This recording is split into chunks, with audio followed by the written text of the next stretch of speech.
ఈ యొక్క హడావిడి ప్రపంచంలో మనం అనుకోకుండానే కొన్ని సార్లు దేవుడి దర్శనానికి బయలుదేరిపోతుంటామండి.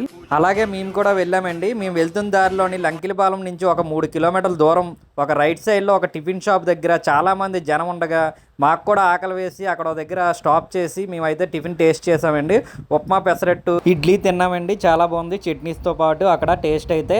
దీని కరెక్ట్ లొకేషన్ అయితే మనం వైజాగ్ నుంచి అన్నవరం వెళ్ళేటప్పుడు లంకిలిపాలెం దాటగానే 3 కిలోమీటర్ల తర్వాత ఉంటుందండి ఈ యొక్క షాపు. ఇంకా తినేసి మేము అక్కడి నుంచి బయలుదేరి అన్నవరం అయితే రీచ్ అయిపోయండి సేఫ్లీగా. ఇంకెక్కడి నుంచి మనం దర్శనంకి అయితే లైన్ కట్టాలండి. ఏదేమైనా సరే మనం గుడికి స్టార్ట్ అయ్యామంటే మనకు పాజిటివ్ వైబ్రేషన్స్ వస్తాయండి. నేను కూడా అది ఫీల్ అయ్యాను. అలాగే అన్నవరం సత్యనారాయణ స్వామి దర్శనం చాలా బాగా అయ్యింది. దర్శనం అయిపోయాక గుడి చుట్టుపక్కలన్నీ తిరిగి చూసుకొని ఇంటి వాళ్ళకి ఎన్ని ప్రసాదాలు కావాలో పక్కింటి వాళ్ళకి ఎన్ని ప్రసాదాలు కావాలో చూసుకొని మేమైతే ప్రసాదం కౌంటర్ దగ్గరికి అయితే వెళ్ళామండి. ఇంకా ప్రసాదం తీసుకున్నాం. అప్పుడే వేడివేడిగా తయారు చేసినట్టున్నారు. ప్రసాదం అయితే చాలా బాగుంది.